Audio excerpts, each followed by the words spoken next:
hoje nós vamos fazer a nossa quarta aula, né, de funções.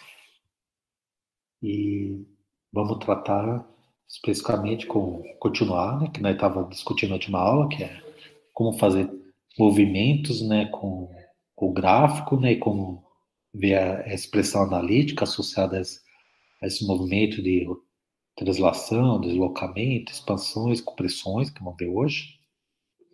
E também é isso da simetria, né, como você pode ter uma função, né, que é o que acontece em um lado com x positivo é igual para x negativo. Esses são assuntos que vamos tratar hoje. E mais inicialmente, né, como eu tenho que fazer, eu pergunto, né, se alguém tem alguma objeção e contra a gravar a aula e depois aí disponibilizar, né, para os meios que nós estamos utilizando. Então, como ninguém se manifestou, né, entendo que todos estão dando consentimento. Então, aqui só vamos relembrar, né, deslocamentos que nós fizemos, né, as operações que já fizemos. Né. Então, podemos fazer um deslocamento, né, para a direita. Então, só observando que para deslocar para a direita, eu vou somar aqui, né, subtrair algo positivo do argumento da função. Olha que é muito diferente fazer seno de x menos π. Como nós vamos ver que seno de x parênteses menos π, isso é um deslocamento para baixo, né, deslocamento vertical. Se eu somo o argumento, por exemplo, então, para calcular essa função em 2π, o f de 2π é o seno 2π menos π, ou seja, é o seno de π. Perfeito? O f de 3. O f de 3 é seno de 3 menos π, ou seja, eu vou calcular o seno, né? A função trigonométrica seno, no valor de 3 menos π. Não vou calcular o seno de 3, depois subtrair π. Então, observe bem que significa, né, esse parênteses. Né? Ou seja, eu estou calculando o seno nesse valor. Né? Pego o x, substituo aqui do x, faço menos π, depois calculo o seno. Não faço o seno desse x, depois subtraio o π. Isso é uma operação diferente. Então, essa função, né, o f, eu posso construir o gráfico deslocando, então, o gráfico de seno π unidades para a direita. Aqui coloquei, né, os valores, né, principais. Então, vamos mais rápido aqui, porque nós fizemos isso, discutimos isso, são muito detalhes na aula passada. Então, né, desloca aí. E aqui eu não corrigi ainda, meu Deus. Aqui é π, né? É x mais π. Então, para calcular o valor da função em x mais π, né, vai ser igual ao valor de seno em x, né? Porque eu substituí x aqui por x mais π, vai ficar x mais π menos π, que dá x, né? Então, o valor da função f, né, no x mais π é igual ao seno de x. Ou seja, eu pego esse valor, né, e desloco aí π unidades para a direita, né? O valor da função vermelha aqui no valor x mais 2π, mais π, né, desculpa, me corrigir. Até esse erro está me confundindo aqui para falar. Para calcular essa função aqui no valor x mais π, vai ser o seno, é calculado tudo nisso. Então, vai ser x mais π menos π, ou seja, é o seno de x. É o que aconteceu com o seno lá, π unidades atrás, né? Então, esse ponto aqui do seno é deslocado aí π unidades para a direita.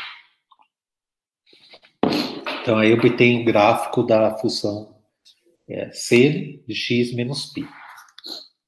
Então, resumindo. Opa, aqui eu esqueci de pôr, mas tem que corrigir isso, né? Nos outros eu corrigi. Se o P for positivo, né? Porque senão você altera aqui o sinal. Então, se o P for positivo, você fazer a função que vai ser a função f calculada em x menos p, eu vou deslocar p unidades à direita. E a função g, que vai ser f de x mais p, vai deslocar p unidades à esquerda, né? Então, por exemplo, aqui, eu fiz aqui com, olha, o f calculado em o vermelho, né? O gráfico aí da função f calculado em x mais 2, né? seja, deslocou 2 unidades para a esquerda. Você fazendo essa continha aqui, pegando x, substituindo onde tem x por x mais 2, ou seja, a função g vai ser x mais 2 elevado ao quadrado menos x mais 2 menos 2. Fazendo essa continha, dá x ao quadrado mais 3x. Então, essa função aqui, ela é obtida deslocando, né, o gráfico aí da função f 2 unidades para a esquerda. Observe, calculando a função vermelha, aqui no x menos 2. Então, a função vermelha, x menos 2, vai ser o f calculado x menos 2 mais 2. Cancelou, né? Menos 2 com mais 2. Então, obter que é o valor da f, que aqui, né, o gráfico dela é o azul, em x. Ou seja, você pegou esse valor, deslocou 2 unidades para a esquerda. Aqui eu peguei a raiz, né, e desloquei em 3 unidades para a direita. Observe que o domínio da raiz é o intervalo 0 infinito. Então, se você deslocando 3 unidades para a direita, vai ser o intervalo 3 infinito. Você desloca também o domínio dela. Nesse caso, não, né? Que esse caso aqui, o domínio das duas é todos os valores reais, né? Ela está definida aqui para qualquer x real, ambas funções, né? Então, se você deslocar a reta, né? Vai continuar sendo a reta. Aqui não, aqui é o zero infinito, você deslocou o zero infinito 3 unidades, então o domínio da função, né, raiz de x menos 3, esses são os valores com x maior ou igual que 3. Observe, né, que é o que faz sentido. A raiz aqui tem que ser um número positivo, então x menos 3 vai ser maior ou igual que 0. Tudo isso aqui ainda estamos revisando que nós fizemos na aula passada. Então, nós fizemos a função de Gauss, né, que ela tem... Você desloca, né, uma função. Como ela é construída? Aqui eu esqueci o desvio padrão, né? Porque desvio padrão é igual a 1, né? Isso significa quanto a amostra está espalhada, né, em torno da média. E o azul aqui, né, é com a média 0, né? Então, olha que a média aqui, né, está em torno do x igual a 0. Perfeito? Então, quando você faz aqui a média, que eu coloquei como exemplo 2, né? A média é 2. Por exemplo, quando você faz a função de Gauss com média igual a 2, ela é um deslocamento, né, 2 unidades para a direita aqui da função de densidade de probabilidade de Gauss com média 0. Por quê? Porque você pegou x, né, e trocou ele por x menos 2. Então, a média dele passou a ser agora 2. Então, o eixo aqui, né, de simetria da função com média 2 vai ser a reta x igual a 2, né? Então, ela vai distribuir igualmente em relação à reta x igual a 2. Perfeito? Então, se tiver uma média μ qualquer, era obtido da função de Gauss com média 0, deslocando μ unidades à direita, se a média for positiva. Se a média for negativa, né, você vai deslocar para a esquerda. Então, esse é um exemplo clássico aí da estatística que é uma... Você obtém como uma operação aí de deslocamento do gráfico. Depois nós vimos deslocamento verticais, né? Então, quando você pegar a função, aqui qualquer exemplo da exponencial, e somar uma constante, então você pega, o e de 1, pegar o x igual a 1. Então, a função azul é o e elevado a 1, que é exponencial, que é 2,7, e assim, com infinitas casas decimais, né? Nunca vou conseguir falar todas as casas aqui. Ninguém, né? Nenhum ser humano vai conseguir. E só se você for eterno, né? E se você somar, então, com π, vai ficar 2,7 mais π, que é 3,14, assim por diante. Então, daria 5 alguma coisa. Então, você vai pegar... Como você vai construir o gráfico da função que você soma com π? Vai pegar o x, calcular e de x e somar π, né? Aí você obtém o valor aqui da função vermelho, né? Não está deixando de selecionar tudo aqui, só está selecionando coisa a mais. Então, o valor da função aqui x vai ser o quê? Pegar o e de x e somar com π. Aí você obtém, né, um ponto do gráfico aí da função vermelha, que vai ser esse daqui, somando π. Você vai fazer isso com todos os pontos. Aqui, não sei por que ele fez isso, né? Parece que é diferente, né? Mas a hora que eu plotei o gráfico, é para tudo aqui ser o mesmo valor, π, né? Você vai pegar cada valor aqui, né, e de x, e somar π para obter um ponto do gráfico aí dessa função nova. Então, um exemplo que nós fizemos. O gráfico da função log de x mais 1 menos meio. Começando com o gráfico do ln. Vamos supor que nós temos que o gráfico do ln coincida. Então, né, o ln, quando tem uma cinta x igual a zero aqui, né? Porque quando eu tiver com valores mais próximos do zero pela esquerda, estou indo para menos infinito. Não tem a cinta horizontal, porque ela vai aqui para o infinito, ela não vai aproximar nenhum valor. E ela tem esse crescimento, ela sempre cresce, né? E ela é côncava. São termos que eu já vou utilizando para nós nos adaptarmos aí, que são termos usuais, né? Para descrever a função. Então, vamos começar fazendo, né, essa operação. Deslocar, né, uma unidade em relação a x, que é fazer x menos menos 1, né? Então, está deslocando uma unidade à esquerda. Então, né, somar algo positivo é deslocar aí à esquerda. Ó, observe aqui, né? Estamos construindo o vermelho a partir do azul, né? Então, a hora de você calcular, você quer calcular o vermelho aqui no x, né? Quer calcular aí o h de x, que é o ln x mais 1. Mas o ln do x mais 1 é você olhar o ln uma unidade à direita. Então, você está deslocando, né, o ln uma unidade para a esquerda. Perfeito? Mas calcular o vermelho aqui em x é a mesma coisa calcular o ln e uma unidade à frente.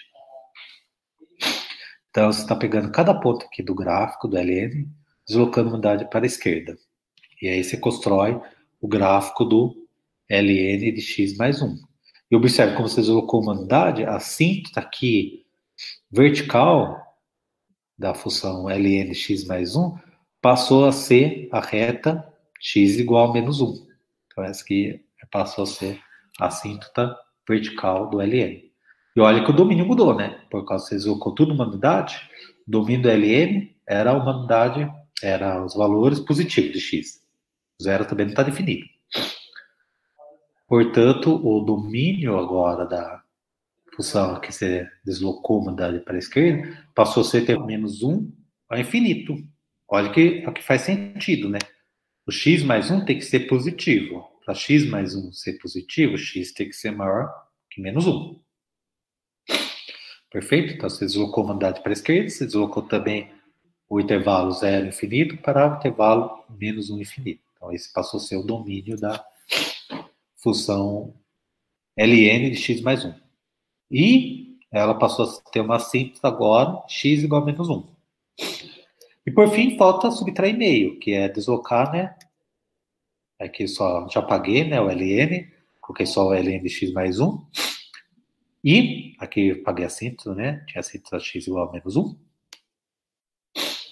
Então, você vai pegar agora, você quer construir o gráfico do verdinho. Então, você vai pegar aqui o x, você vai fazer o quê? O ln de x mais 1, né, que é o valor aqui na função vermelha, e subtrair meio. Né? Então, aí você vai obter, né, nesse ponto aqui, que é um ponto gráfico do ln de x mais 1 menos meio, o valor, né, ln de x mais 1 menos meio. Ou seja, vai ser o deslocamento, né, meia unidade. Aqui ficou meio... Esse programa do LaTeX para fazer gráfico não é muito bom. Mas aqui é que está a diferença de escala, né? Mas a diferença entre aqui, né, entre essas três gráficos é sempre meio, né? É sempre meio, meio, meio, meio, meio. Cada ponto x, né, diferença entre os dois vai ser meio. E aí, né, construímos, né, o gráfico do ln de x mais 1 menos meio. Observe que o domínio não muda, né? Porque onde faz sentido aqui o ln, subtrair meio também vai fazer sentido. Então, quando fazer deslocamento vertical e horizontal, o domínio permanece o mesmo. E depois aqui só coloquei o gráfico, né, já do ln de x mais 1 menos meio, né. E aqui a imagem, né, que vai ser toda reta, porque o ln vai para infinito, então isso aqui também vai para infinito. Então ela vai para menos infinito aqui quando x for para menos 1 e vai para infinito quando x for para infinito. Então esses dois aqui já falei, né, que é o deslocamento à direita e à esquerda. Olha que essas operações são distintas, né? Aqui eu vou pegar o x, somar ou subtrair p e depois calcular o valor da f. Aqui eu vou calcular f em x, depois somar p ou subtrair p. Tudo isso aqui com p positivo. Perfeito? Então essas são as duas operações de deslocamento que nós trabalhamos. Então vamos ver como fica agora compressões e expansões. Vamos ver o que acontece. Aqui tem o seno, né? De novo, eu gosto bastante dessas. Porque são funções que têm muitas aplicações na matemática, inclusive na estatística, né? São as funções trigonométricas. Eu sempre exploro, né? Funções trigonométricas, porque é o que são as funções elementares que nós precisamos. As funções trigonométricas, exponenciais, logarítmica e as de raiz, né? Essas são as principais para nós. Então vamos pegar o seno aqui. Vamos ver o que acontece se eu construir uma nova função que vai ser o seno de 2x, né? Eu estou pegando aqui o x, multiplicando por 2 e depois eu calculo o seno. Então, essa função calculada em π vai ser o seno de 2π. Ou seja, eu vou calcular o seno de 2π, que é zero, né?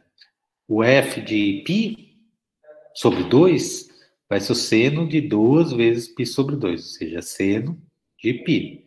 E seno de π também é zero, e assim por diante. Vamos ver como vamos fazer o gráfico dessa função.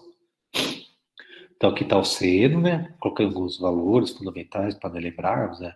O seno de π sobre 2 é 1, o seno de 0π, 2π, 3π é 0, o seno de 0, o seno de menos π, o seno de menos 2π é 0, e assim por diante. Pegando os negativos aqui, né? O seno de menos π sobre 2, o seno de menos 5π sobre 2 é menos 1, o seno de menos 3π sobre 2 é 1, né? O seno de menos 7π sobre 2 é 1, assim por diante. E por diante, né? Aqui estão os valores positivos. Só coloquei para lembrar os ângulos fundamentais do seno. Então, vamos ver como é obtido o gráfico, né? A partir do gráfico de seno de x, é o gráfico da f, é o seno 2x. Pega um x aqui, né? Então tem o x e aqui o y. O y aqui é o seno de x, né? Então, tem um valor aí, né? Que é o ponto do gráfico, que é o ponto, né? X e seno de x. Então, aí dividimos por 2. Por quê? Porque essa função, para calcular ela num valor x, eu vou multiplicar por 2, né? Então, para calcular o f no ponto x sobre 2, vai ser o seno 2 vezes x sobre 2, ou seja, vai ser seno de x. Então, o valor da função aqui no vermelho, né? Que vai ser no valor x sobre 2, vai ser igual o valor seno de x. Então, um ponto do gráfico da função da f, que vai ser a função vermelha, vai ser exatamente o que acontecia no seno de x. Né? Então, o valor da fx sobre 2 é o seno de x. Ou seja, pega esse ponto e eu comprimo ele para cá. No sentido que o gráfico vai todo ele ficar mais colhido, né? Então, observe aqui, né? Um ponto do gráfico de vermelho vai ser em x sobre 2, é o seno de x, ou seja, pego esse ponto e trago para cá. Pego esse ponto, trago para cá. Pego esse ponto, trago para cá. E assim por diante. Então, por exemplo, quando te calcular o vermelho, né, a função vermelha, em π sobre 2, né, que é esse valor aqui. E x igual a π sobre 2 é o seno 2 vezes π sobre 2, ou seja, é seno de π. Ou seja, esse ponto que era zero, eu trouxe para cá. Então, todo mundo foi comprimido aí em uma unidade 2, né? Então, por exemplo, aqui os pontos principais, né? Então, π sobre 2. A função vermelha em π sobre 2 é a função azul, né, em π, ou seja, né, que esse ponto foi trazido para cá. Então, esse ponto é zero. A função em π sobre 4, né? Para se calcular o f em π sobre 4, vai ser o seno duas vezes π sobre 4, ou seja, seno de π sobre 2, que é 1. Então, você pegou esse ponto aqui, né, e trouxe ele para cá. E aí por diante, né? Isso com todos os valores, né? Por exemplo, o f de menos π sobre 2 é o seno de duas vezes menos π sobre 2. Ou seja, é o seno de menos π. Ou seja, pegou esse valor, né, que é zero, e trouxe ele para cá em menos π sobre 2. E aí por diante. Então, o gráfico final, né? Aconteceu uma copressão, né? Vai dizer uma frequência, né? Porque antes o seno, né, para ele fazer seu ciclo, tudo demorava intervalo π. Agora, no intervalo π, ele já fez duas vezes aí o que ele faria no intervalo π, né? Π aqui, né? Vou colocar do zero até π, ele já foi, desceu, subiu de novo. Aí ele fez duas vezes o que ele fazia a função só seno, né? Por quê? Tá vendo? O ciclo do seno, né, pode pensar aqui do zero até 2π. Perfeito? É o período do seno. É o que ele depois vai ser periódico, né? Depois ele vai repetir aí que 2π a 4π é a mesma coisa que ele acontecia antes, deslocado aí 2π unidades à direita. Portanto, nesse intervalo 0, 2π, quando eu dividir, multiplicar por 2 aqui, nova função vai fazer esse ciclo aí duas vezes, né? Tá vendo? Aqui é o que faria até o 2π, ele colheu até o π, e, portanto, aqui já vai ser uma repetição do que aconteceu do 0 a π. Porque o período dele, do seno, depois quando eu multiplico aqui o argumento por 2, o período dividiu por 2, de 0 até π, é o que acontecia de 0 até 2π. Perfeito? Então, agora se eu multiplico por meio. Se eu multiplico por meio, ok, essa função, estou calculando o que acontecia no seno, dividido por 2. Então, na hora de calcular o vermelho aqui, a função da f, no valor 2x, vai acontecer o quê? O f 2x vai ser o seno de meio vezes 2x. Então, vai ser o seno de x, vai ser o valor de seno aqui no valor x. Então, ou seja, eu estou expandindo, né? Então, estou pegando esse valor e levando para cá. Pegando esse valor e levando para cá. Pegando esse valor e levando para cá. Então, estou expandindo, né, o gráfico aí do seno. Então, se eu multiplicar, né, o argumento da função por uma constante positiva maior que 1, ela vai comprimir.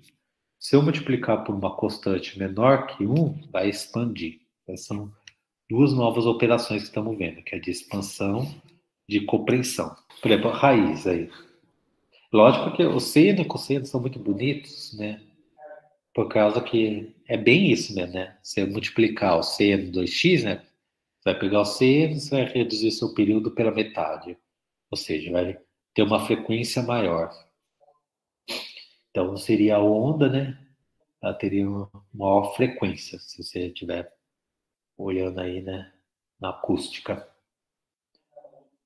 E se você calcular pelo seno de C de x, com C menor que 1, se é positivo, dependendo do momento que acontece com valores negativos, você vai estar expandindo, a frequência vai ser menor. Porque vai ter menos repetições no intervalo de tempo. Por exemplo, a raiz. Acontece com a raiz quadrada. Isso aqui é uma expansão da raiz. Quando você calcular a raiz de C, aqui eu fiz C igual a 2,5, só para plotar, né? Lógico que se você colocar, tem infinitos valores de C, né? C maior que 1, pode ser 2, pode ser 3, pode ser 4, só para entender o que acontece. Então, se o C for maior que 1, vai expandir o gráfico. Aqui eu plotei o gráfico. Perfeito? Por causa que você está aumentando um valor aqui que você está calculando a raiz. Então, raiz de c de x vai ser sempre maior que raiz de c, vai ser maior.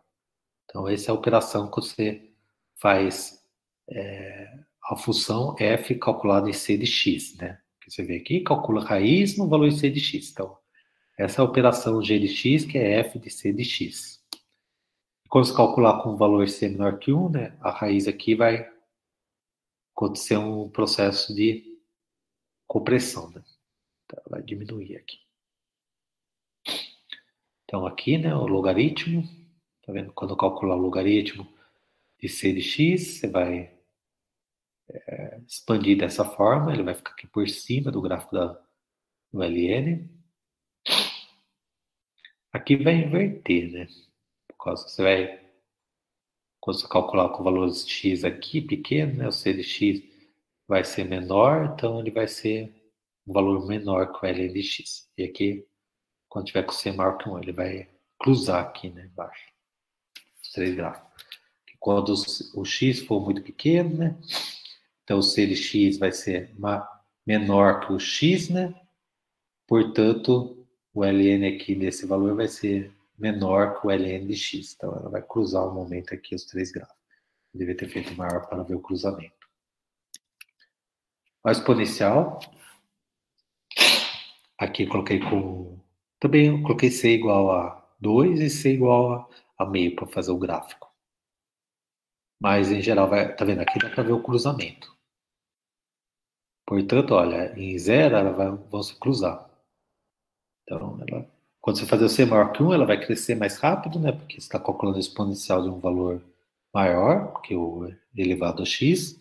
E quando tiver menos infinito, ela vai mais rápido para o zero do que a exponencial. E quando c for menor que 1, vai acontecer o processo inverso.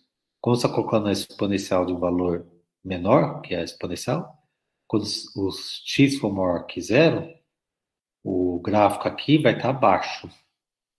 Só que quando passar do zero, o valor c elevado a x, ele vai ser menor que o valor x. Então, o vermelho aqui vai estar... desculpa, quando o x for negativo, cx vai ser maior que o x, então a exponencial de cx vai ser maior que a exponencial de x. Ou seja, quando x for negativo, o gráfico aqui do verde vai estar acima do gráfico do azul. Então, a mesma coisa vai acontecer com a exponencial, né? Que aqui não fiz o gráfico, né? Um valor x bem pequeno, né? Bem próximo do zero, que teria um cruzamento. Arco tangente. Olha o que acontece com o arco tangente. De novo, né? Aqui vai ter uma mudança com o domínio. Observe que o vermelho aqui é a compressão, né? Então, eu estou multiplicando, né? O argumento da tangente por c, né? E ela está comprimindo. Olha, aqui eu peguei só o intervalo, né, da tangente de menos π sobre 2 a π sobre 2, que é o gráfico da tangente, é o azul. Certo? E depois que ela vai repetir tudo, né? Não quis fazer infinitas vezes, porque não daria para fazer infinitas vezes. Mas peguei aqui só o intervalo menos π sobre 2 a π sobre 2, que é o intervalo tamanho 2π. É tamanho π, né? Desculpa. Que é o período da tangente. Porque ela repete tudo. Então, aqui ela iria fazer isso, aqui ela ia fazer isso, e assim por diante. Então, observe que o domínio que eu peguei aqui para a tangente é menos π sobre 2 π sobre 2. Então, se eu estou multiplicando por c, vai ocorrer o quê? Vou ter que calcular c de x dentro do domínio da tangente. Ou seja, o c de x vai ter que estar entre menos π sobre 2 a π sobre 2. Ou seja, o c vai ter que estar... O x vai ter que estar entre menos π sobre 2, né? Dividido por 2, dividido por c, e π sobre 2 dividido por c, certo? Para que eu possa calcular o c de x dentro do domínio da tangente. Aqui eu fiz com c igual a 2, né? Então, o gráfico aqui que eu tenho do vermelho É o tangente de 2x. Então, 2x tem que estar entre menos π sobre 2 e π sobre 2. Ou seja, o x tem que estar entre menos π sobre 4 a π sobre 4. Perfeito? Então, porque você comprimiu aqui também o domínio. Beleza? Agora, o verde, eu já fiz o gráfico de tangente de meio de x. Então, meio de x tem que cair no domínio da tangente. Ou seja, meio de x tem que estar entre menos π sobre 2 e π sobre 2. Então, o x tem que estar entre menos π a π. Perfeito? Então, a hora que você expande a tangente, está multiplicando aqui. Esse aqui é o gráfico com c igual a meio. Então, está expandindo por 2, você aumenta o domínio também por 2. Perfeito? Se o domínio da tangente é de menos π sobre 2 a π sobre 2, agora o domínio da tangente de meio de x vai menos π a π. Perfeito? E aí, quando você está calculando, quando você for calcular, vamos ver aqui o verde. Então, por exemplo, quando você for calcular o verde em π sobre 2, vamos colocar π sobre 2. Então, fixa aqui o c igual a meio. Então, se eu for calcular o verde no π sobre 2, vai ser tangente de meio de π sobre 2, ou seja, é a tangente de π sobre 4. Então, você pega esse ponto, né, e você expandiu ele para cá, para π sobre 2. Ou seja, você vai obter o gráfico do verde, né, expandindo ele aqui por 2, né. E o verde, né, comprimindo por 2 unidades. Então, por exemplo, o vermelho.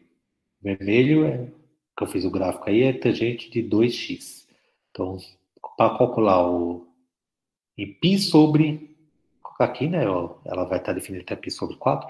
Então, o vermelho, né, em π sobre 8. Ele vai ser a tangente de 2 vezes π sobre 8, ou seja, é tangente de π sobre 4. Então, você está pegando esse valor e trazendo para cá. E a mesma coisa aí com os valores de x negativo. Então, a tangente achei bem interessante porque vemos que quando tiver domínio, né, limitado, aqui nas outras foi tudo domínio sendo reais, né? E nesses dois aqui, o zero e infinito, então o domínio também não muda, né? E aqui também o domínio continua sendo zero e infinito nas compressões e expansões. Mas nesse caso que o domínio aqui é um intervalo menos π sobre 2 a π sobre 2, o intervalo também comprimiu ou expandiu. Perfeito? Então, resumindo, se você pegar a função e calcular, aqui o C, tudo maior que 1, é positivo em particular. Aqui eu coloquei, né? Então, se você pegar a função que você calcula f no valor c de x, você vai comprimir o gráfico em 100 unidades aí horizontalmente. Se fazer 1 sobre c, ou seja, multiplicar por um valor menor que 1, positivo, você vai comprimir o gráfico em 100 unidades horizontalmente. E se agora multiplicar, esse 2 aqui não fizemos ainda. Se você multiplicar por... Agora, repare que isso aqui é diferente disso. Por exemplo, lá calculamos tangente, você calcula c vezes x, depois calcula a tangente nesse valor. Aqui não, você vai calcular a tangente no ponto x e depois multiplicar por c. E aqui você vai calcular a tangente e multiplicar por sobre c. Você pensando em fazer agora o deslocamento, a expansão e compressão da tangente verticalmente. Então, agora, essas duas operações, que é expandir verticalmente e comprimir verticalmente, é você multiplicar o valor da função por c, ou por 1 sobre c, onde c é maior que 1. Vamos ver um exemplo. Logo, a função de Gauss novamente. Então, olha, aqui, tá vendo? Eu peguei duas operações, ó. O vermelho aqui. Então, por exemplo, estou calculando esse daqui com o desvio padrão. Eu coloquei o azul, né? O azul aqui com o desvio padrão igual a 1. Tá vendo? Tudo está em torno da média igual a zero. Então, o azul aqui é desvio padrão igual a 1. Então, se você multiplicar, se você usar o desvio padrão igual a meio, certo?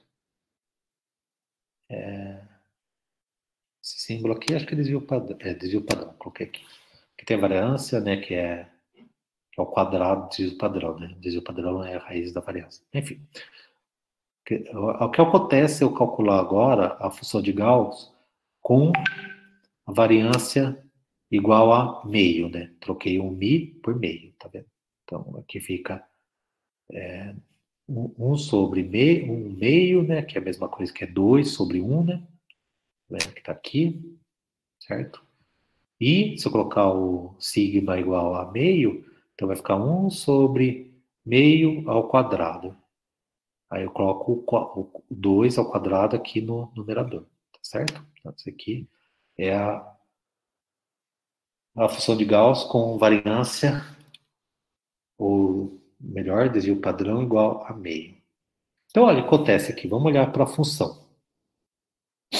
Então, você está pegando aqui o x e trocando por 2x, ou seja, se aconteceu uma compreensão horizontal, certo?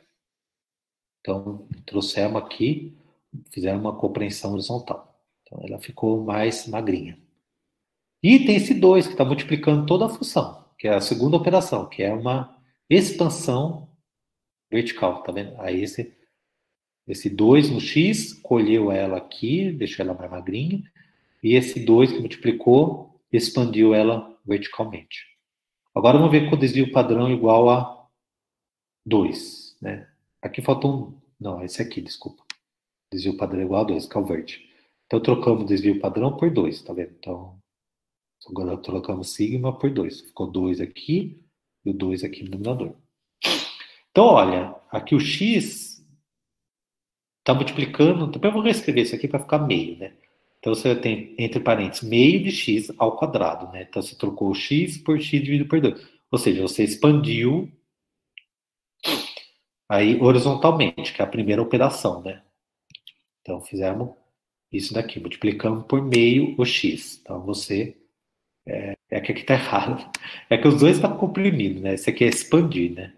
Esse é comprimir e esse é expandir, né? Então, cuidado aqui que está errado, que eu vou corrigir depois. Então, se eu multiplicar por uma constante positiva, você comprimir. Se eu multiplicar por uma constante positiva e menor do que 1, você expande. Então, aqui você está multiplicando, né, o x por meio. Então, você expandiu verticalmente. Igual nós fizemos lá com o seno, né? Que nós multiplicamos o seno por meio de x, né? Então, seno calculado em meio de x é você expandir verticalmente aí, induz unidade o seno. Aqui, esquece esse 2. Só esse meio, né? Do x aqui, está calculando a função de Gauss com desvio padrão igual a 1, multiplicando ela, calculando ela em x sobre 2, né? Que vai ficar x sobre 2 ao quadrado, que é x ao quadrado sobre 4, que é essa parte aqui. Você expande ela horizontalmente. E tem esse meio que está multiplicando a função de Gauss com desvio padrão igual a 1. Então, você está multiplicando por meio, você vai comprimir aí verticalmente. Você diminui ela aqui verticalmente por 2 unidades, né? Vai calcular um x aqui, vai ser ela calculado sobre 2. Perfeito?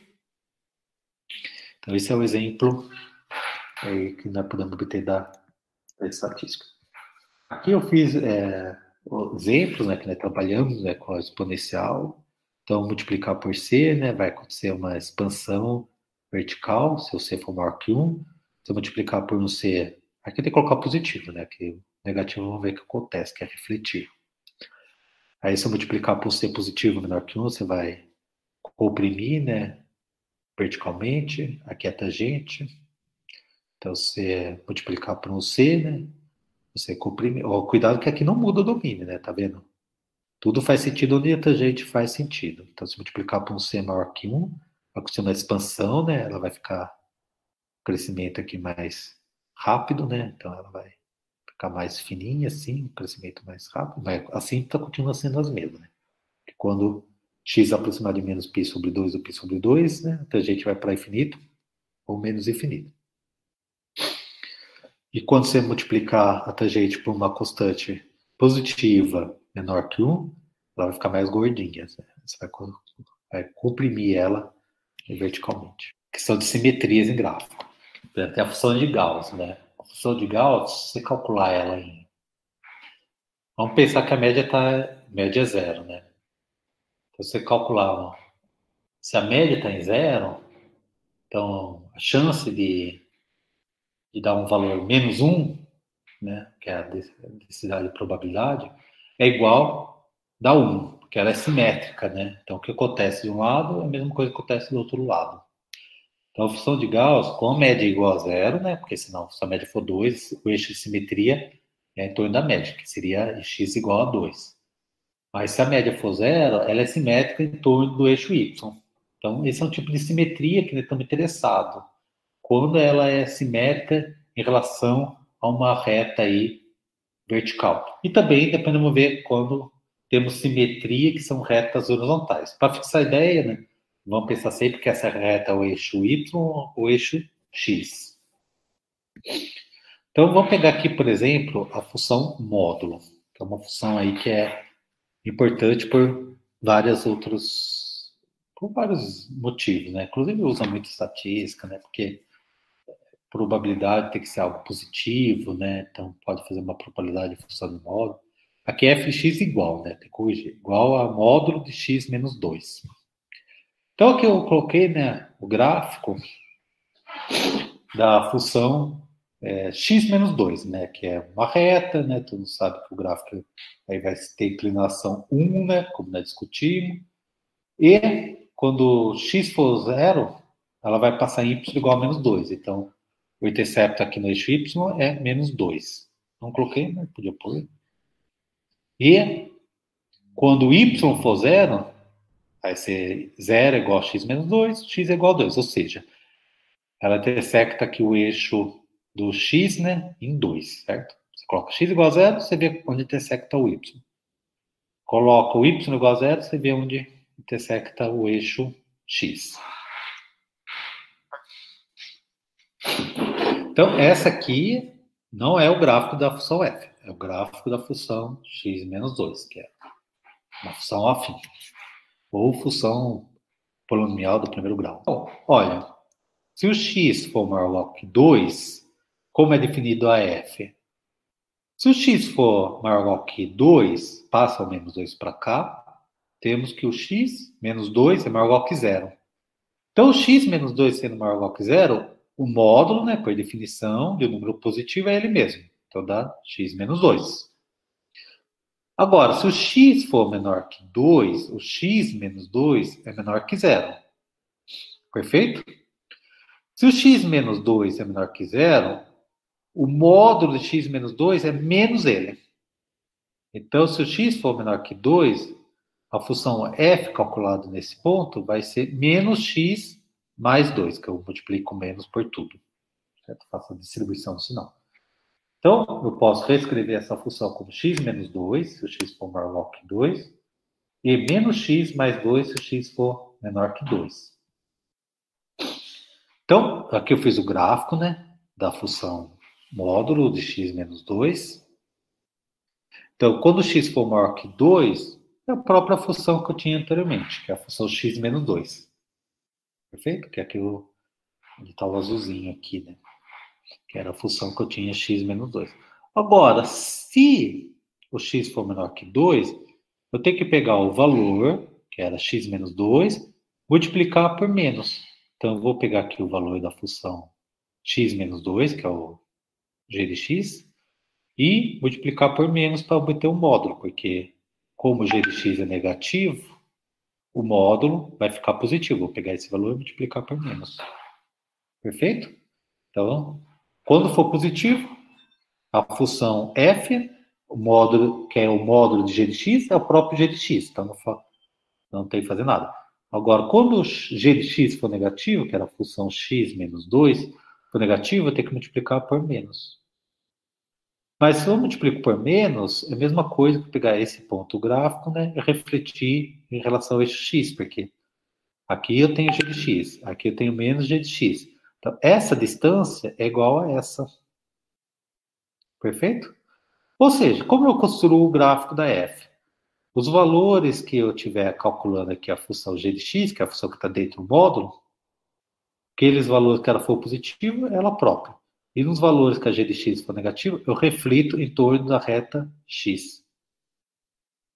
Perfeito? ou reta y igual a zero, que é aqui o eixo das abscissas. Todo mundo entendeu? Então, módulo, né, de uma função g de x é dessa forma. Quando g de x for positivo, faço nada. Quando g de x for negativo, faço sua reflexão em torno do eixo x. Bom, slide a mais. Então, olha, voltando aqui, né? Olha, quando tem que o g é negativo, eu tenho que vai ser menos g de x, né? Que deu a reflexão em torno do eixo x. Então, quando eu multiplico por menos, né? Quando, naquele caso, eu multipliquei por menos, né? Com os valores menores que 2, fizer uma reflexão em torno do eixo x, né? Então, essa é a operação que eu tenho quando eu multiplico a função por menos. E quando eu calculo o valor da função em menos, eu faço uma reflexão em torno do eixo y. Então, por exemplo, se eu for calcular o seno de menos x, essa nova função, é a mesma coisa pegar o seno e refletir em torno do eixo y. E assim com qualquer função. Então, o que é uma função par? Uma função par é como um cosseno, é como a função x ao quadrado, a função x ao quadrado mais 2 é uma função par, é uma função que mais que é uma função par? Deixa eu pegar exemplos que nós já trabalhamos. Exponencial, não, porque se você refletir ela em torno do eixo y, você não obtém o mesmo gráfico. Mas trabalhamos já raiz, logaritmo, não é par, né? Você refletir em torno do eixo y, já vai até mudar o domínio, né? Enfim, vamos pensar no x ao quadrado e cosseno. Então, uma função par, por definição, é a função que satisfaz essa igualdade aqui analítica. Depois vamos ver como gráfico, como fica. Então, para ser par, tem que calcular o x menos x. Então, tem que estar definido um intervalinho aqui simétrico, né? Por exemplo, menos 2 e 2, menos 1, 1. Pode ser menos infinito e infinito, que daria a reta toda. Então, tem que estar definido pelo menos um intervalo simétrico. E, na hora que você calcular o valor dela em x e menos x, a função tem que assumir o mesmo valor. Então, por exemplo, pegar o cosseno aqui, que eu já falei para vocês, que é o nosso principal exemplo de função par. Então, olha, se pegar ela calcular em π sobre 2, é zero, é igual ao valor dela em menos π sobre 2. O valor dela em π é menos 1, é igual ao valor dela em menos π. Ou seja, quando você está calculando em x e menos x, ela assume o mesmo valor.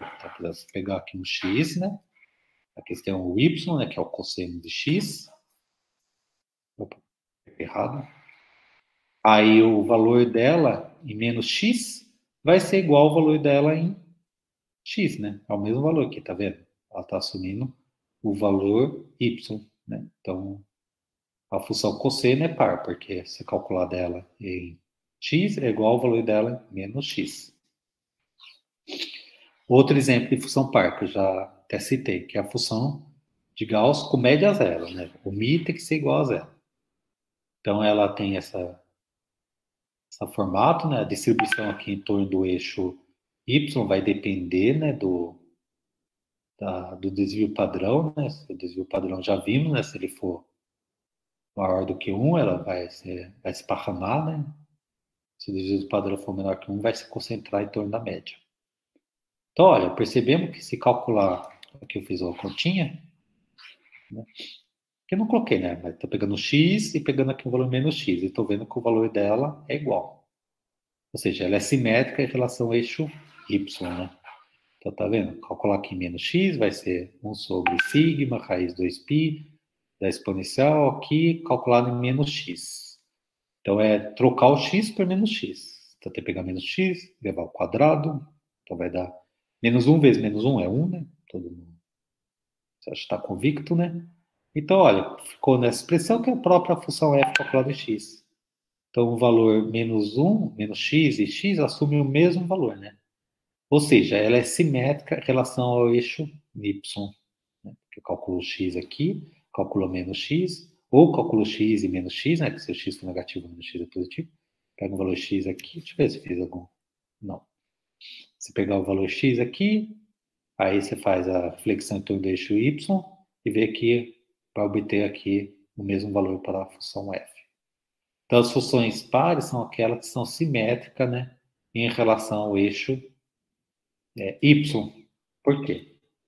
Nós vimos que, deixa eu colocar aqui, ela tem que ser igual ao valor dela calculado em menos x. Só que quando você calcula ela calculado em menos x, se reflete em relação ao eixo y. E está falando que, depois que fazer a reflexão em torno do eixo y, você obtém a própria função f. Então, se eu refletir ela em torno do eixo y, ela vai fazer a reflexão em torno do eixo y, vai obter o mesmo gráfico, né? Porque f de x é igual a f menos x. E f menos x é a reflexão da f em torno do eixo y. Perfeito? Então, por exemplo, verificar que essa função é par. Então, nós fazemos uma continha. Calculamos o f de menos x. Aí eu substituí, né? Aqui tudo x por menos x. Então, ficou menos x ao quadrado, mais 1, mais menos x ao quadrado. Menos 1 ao quadrado, né? Eu uso que isso aqui é igual a menos 1 ao quadrado vezes x ao quadrado. Menos 1 ao quadrado, né? Menos 1 vezes menos 1 é 1. Então, obtém aqui x ao quadrado, embaixo a mesma coisa, 1 mais x ao quadrado, que é o próprio valor da função f, né? No ponto x. Então, ela é simétrica, né, em relação ao eixo y, ou seja, ela é par. Eu fiz o gráfico aqui dela. Então, tá vendo? Se eu pegar aqui um valor x, ela vai ser o mesmo valor que está refletido aqui em relação ao eixo y, que é igual ao valor da função do ponto menos x. Então, ela é uma função que tudo repete, né, que tem do lado esquerdo, aqui do lado direito, em relação ao eixo y. Então, e função ímpar? A função ímpar, ó, a função par, que aconteceu o quê?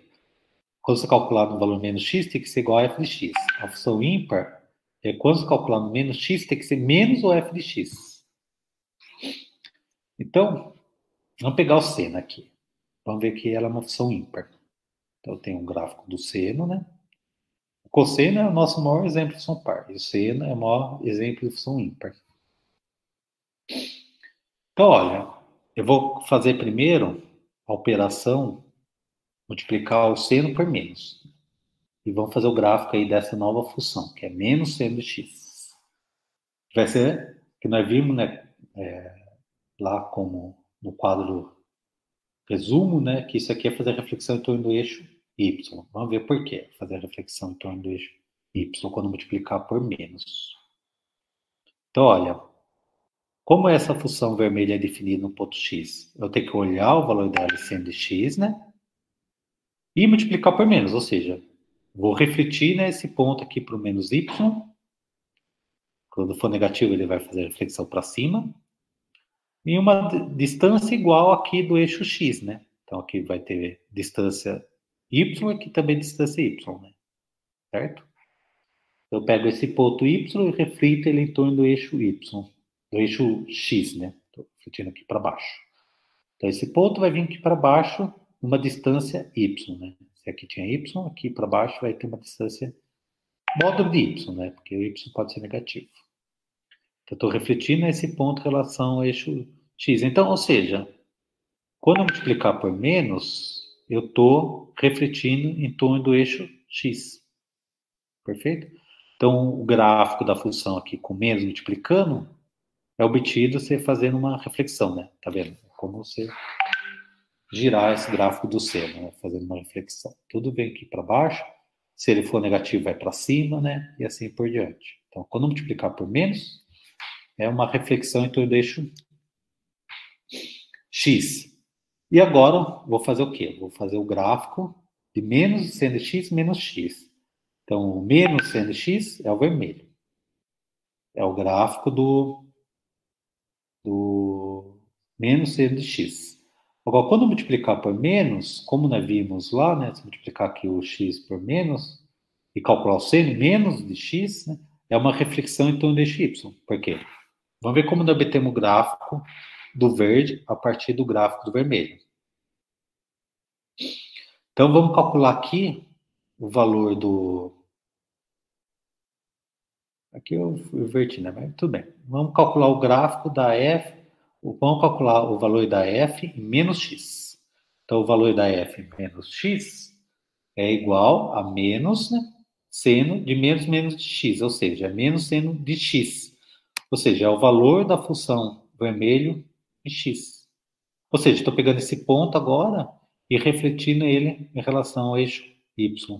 Né? Ou seja, para calcular, vou repetir, para calcular o valor da f de menos x, aí eu venho aqui, o f de menos x vai ser igual a menos seno de menos de x. Aí menos vezes menos vai dar x. Então, o f calculado em menos x é o menos seno de x, ou seja, é o valor da função aqui vermelha, ponto x. Então, ou seja, eu pego esse ponto, reflito para cá. Então, o vermelho, o verde, como é obtido? É você fazendo essa reflexão em torno do eixo y. Então, olha, eu comecei com o azul, refleti aqui, obtive o vermelho, que é a reflexão em torno do eixo x, né? Que é multiplicar aqui por menos. Aí eu multipliquei aqui o argumento por menos e fiz reflexão em torno do eixo y. E eu obtive o seno. Certo? Depois que eu fiz essas duas reflexões, eu obtive o seno. Ou seja, o seno é uma função que, fazendo a reflexão em torno do eixo x e em torno do eixo y, obtém um valor de seno de x de novo. Ou seja, o seno é ímpar. Se eu fazer essas duas reflexões e obter a mesma função, ela é ímpar. É o que chamamos de ímpar. Então, as funções ímpares, né? Olha, que aqui é a mesma coisa, né? Só multipliquei aqui por menos, né? Em cima fica menos f de menos x é igual a f de x, né?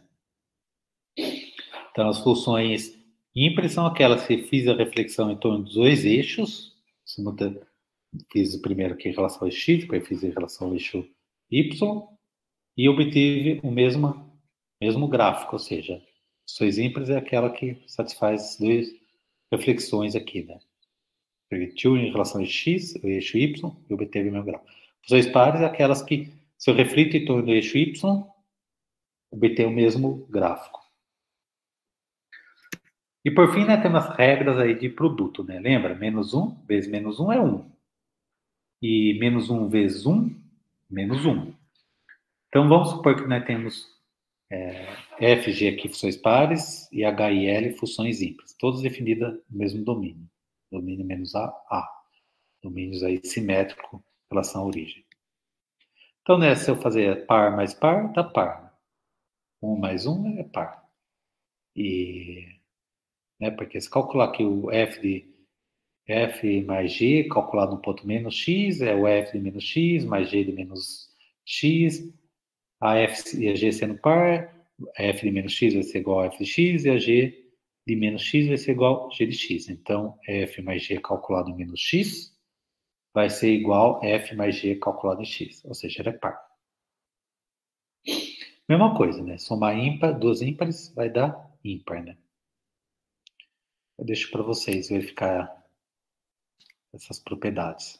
E produto? Aí menos 1 vezes menos 1, né? Dá 1, né? Se as duas são ímpares, né?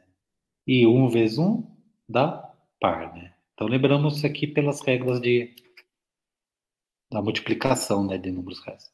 E por fim, se multiplicar uma par por uma ímpar, vai dar ímpar, né? Então esse é o exemplo, por exemplo, da tangente, né? Tangente é igual a seno sobre cosseno. Você está multiplicando uma par ou cossente, podia colocar como cossente também, né? Porque a operação vai ser iguais. Então, seno sobre cosseno é uma ímpar dividido por uma par. Então, a tangente é ímpar. Então, temos as operações aí com funções pares e ímpares.